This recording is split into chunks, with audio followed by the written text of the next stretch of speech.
Hey, so before you dox me, let me explain. First of all, I don't hate boy groups at all, and I don't think any of the groups I'm going to talk about are flops or inherently bad in any way. There are truly a ton of boy groups whose songs I love, and there are tons of boy group members I really like, and I really think a lot of boy group members and all of those idols are super talented and they deserve to actually see the fruits of their labor. And that hasn't always been happening recently, which is the purpose and subject of this video. Very few, if any, fourth gen boy groups have had any hits in Korea. Among some of the top fourth gen boy groups, The Boys, Stray Kids, ATEEZ, TXT, enhypen, and others, there are pretty much zero songs that have reached hit status in Korea. Very few of their title tracks even chart to begin with.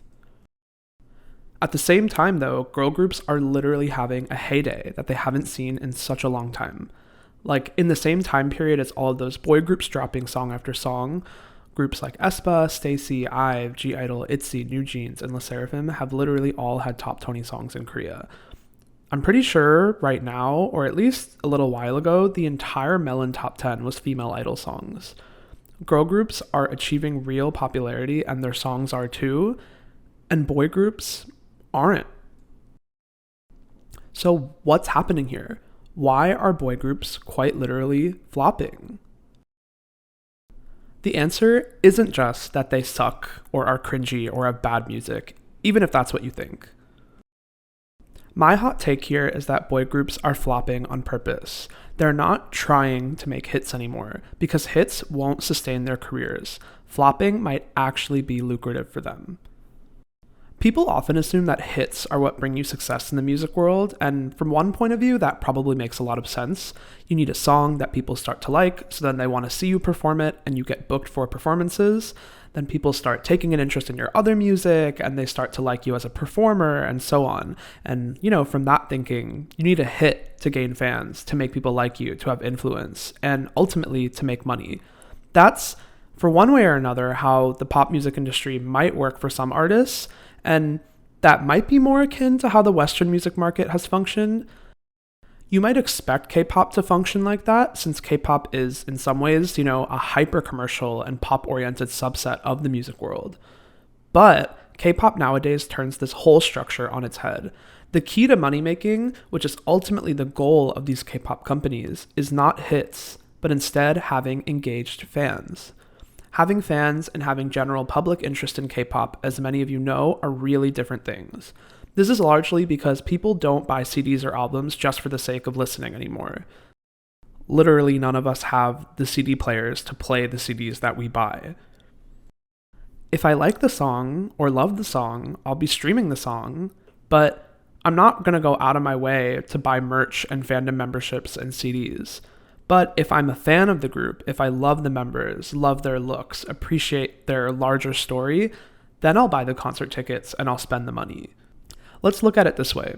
If you have a lot of interest from the general public, you'll get streaming revenue, but this will be orders of magnitude smaller than having a huge dedicated fan base buying hundreds of thousands of copies of your albums.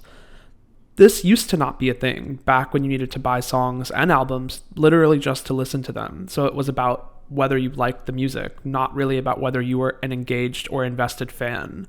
But now, that kind of revenue comes from fans and fans only. So if you have a huge fandom and are receiving relatively fewer streams, you'd be a lot better off financially than the other way around. K-pop fans, as we all know, are very organized. They bulk buy tons of albums each, and they will sell out your tour. It makes your group a lot more viable and a lot more profitable for the capitalist K-pop company powers above. I'm literally going to do math here to show you what I mean. TXT sold 1.6 million albums with their latest comeback, and if we assume each album costs $15, which is definitely a conservative estimate, it really probably costed a lot more, that's literally $24 million off of album sales alone. With hits and general public popularity, you probably get some CF deals and get booked on TV appearances, and those are definitely, well paying, but again, not as lucrative as literally having millions of fans buying out albums and tour venues right when you drop. Not to mention, CF deals and TV appearances require you to have a super upstanding image, or you can lose those deals and even have to pay insane penalty fees. Having a big fandom does involve keeping your fans happy, but that doesn't always come with the same super hefty burden that intense public scrutiny brings with being popular in the general public. This might explain why some of the female idols who were accused of bullying had to stop promotions or even had their entire groups disbanded or their careers ended, while some male idols who had bullying scandals are, well, still promoting. Fans are inherently different than the general public. Their deep interest in the music makes them different than the average listener, and as a result, having a big fandom isolates you from the judgment of the public. And in a market like that of Korea, where there's a lot of scrutiny on the artist's character and behaviors, this can be super helpful for sustaining your artist's career. So from the money-making perspective, the individual song and its well-likedness become really less important.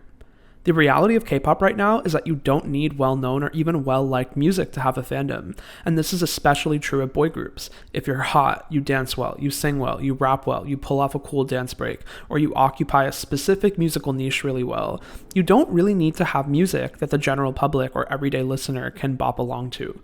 I do think that a song built to create a fandom in K-pop is structured differently than a song designed for general listening.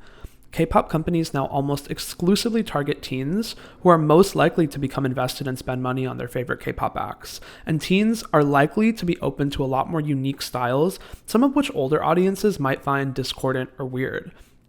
Fans are likely to be audiovisual participants in consuming releases, meaning they will not only listen to the song, but they'll also watch the performances for cool moments and even, deconstruct them into fan cams and GIFs to obsess over.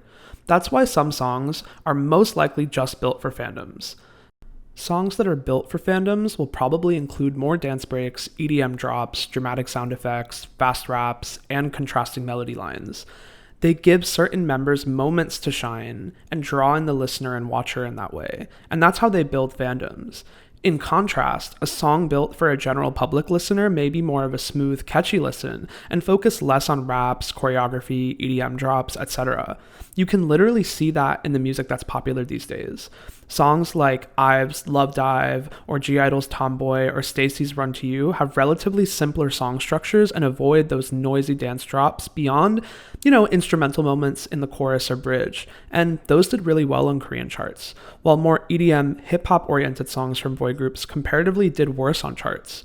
Still, the boy group sold hundreds of thousands of albums and have kept their fandom completely engaged the entire time. The marketing for boy groups building fandoms also has to be different from an act trying to reach the general public, because these companies know that everyday folks are always not really gagging for hot boys dancing to trap EDM, even if it is really impressive. Conversely, fans are not always attracted to idols for, the specific reason of loving the song alone anymore. It's that they feel attracted to the idol's abilities, talent, the moments they pull off, visuals, and or the all-around image they create. In that more traditional hit-based view of music that I described, songs were really at the core of what makes a musician popular. Now, it's a whole different set of things, and a song is just one piece of a larger toolkit to attract interest. That doesn't mean boy groups make bad music, but it does mean that the music isn't always made to be palatable to everyone, and it's not always marketed to reach the larger public. Some of this is because K-pop is a really structured and regimented industry with really straightforward opportunities. In America, there's very little guarantee if you debut even under a larger label that you'll get to immediately perform on the same music shows or venues that bigger artists perform at. But many artists, even smaller ones in Korea, get to go on music shows and Dream Concert and even international conventions like KCON pretty soon after debut. And I'm not saying that every artist can do this. There's definitely still a lot of gatekeeping and a lot of money and energy that's required to get there. And of course, as a result, only some acts can. But what this means is it's less about earning those opportunities with your music alone. Performance, dance, visuals, etc. are stan attracting factors alongside music right from the start. So you don't have to use your music alone to generate that organic interest. You can instead kind of have the whole package, or at least have some aspects of the package, provided that, your company can get you on that stage to begin with. So again, the music that boy groups are making these days are purposefully not made for the charts. They're made to be intensively obsessed over by the people who like the idols, and again, subsequently deconstructed through dance practices and fan cams and GIFs. Ultimately, we're seeing boy groups prioritize reaching and engaging their fans over reaching and engaging the larger public. It's a conscious choice that allows them to sell more albums, go on tour, and financially sustain themselves. So I already explained how it's more lucrative to kind of go in this fandom-oriented direction. But you might be wondering, why now? Why is this specifically a trend with the fourth generation? It's an important question, given that K-pop has, for decades now, has been about that whole package, the performance, the music, the videos, etc. First gen, second gen, third gen, and fourth gen groups all had dance routines to go along with their songs, and many shot high budget music videos, etc., etc. Comparatively, third gen groups like EXO, BTS, Winner, etc. all have had multiple hits. And compared to that, second gen groups like Big Bang, Beast, TVXQ, Super Junior, 2PM, SHINee, etc. had even more hits. Many of these group songs could be considered easy but still exciting listening that got the general public interested while also building fandoms. Why haven't fourth gen groups done that? The answer, in my opinion, is again about money, and it lies in how K-pop's financial prospects and audience have grown over time. Selling 800,000 to 1 million albums back in 2011 was literally not at all viable in the way that it is now.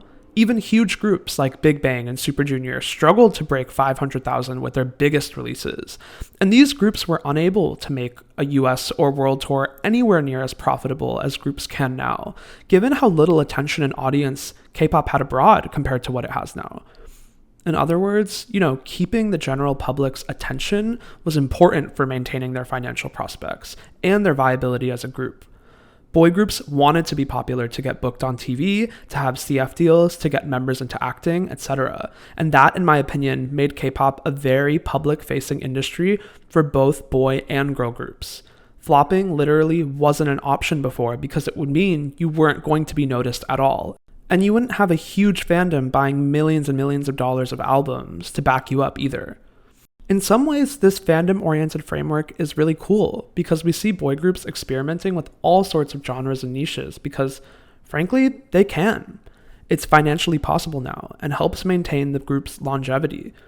But on the other end, we see that boy groups beyond their fandoms are losing presence at times in the grand scheme of K-pop. People who don't actively listen to them really don't know their music, don't know the members, don't really know what they're going for or what they're doing.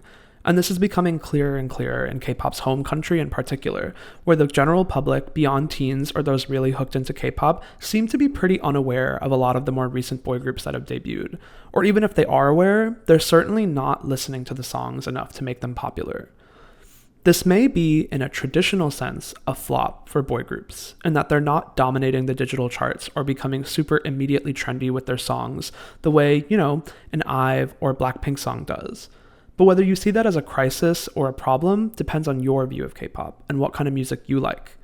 It is a shame that a lot of these groups haven't been able to see more traditional kinds of success, and maybe the members of these groups themselves do want that, but the reality is that still might not be what they're going for at all. On the whole, I think this trend is part of a larger inwardness of K-pop. It's becoming more teen-oriented, more fans-oriented, more Western-facing, less public popularity-oriented. This applies to not only boy groups, but girl groups too. Groups like Luna, Kepler, and Dreamcatcher don't really seem to be aiming for the top of the digital charts. They're more trying to cultivate and expand cult fandoms that will follow them through their careers. We also see this in more mature groups. I would argue that Twice and even ITZY aren't always aiming for the charts anymore either, but instead are continuing to trailblaze their own unique style. This is a gradient I'm starting to notice in K-pop groups. Some, like Stacey, G-Idol, IVE, etc., are definitely trying to reach the public and bring together a fandom in the process, while others, like aespa and ITZY, are trying to have popular music but cultivate fandoms and specific styles as a higher order priority. The fandom-oriented approach I'm talking about is, for better or worse, becoming way more commonplace across all of K-pop, not just boy groups. And that may be startling for some of the more veteran fans who followed second and third gen artists who are mostly aiming for hits. So that's why, in my opinion, boy groups are, quote-unquote, flopping.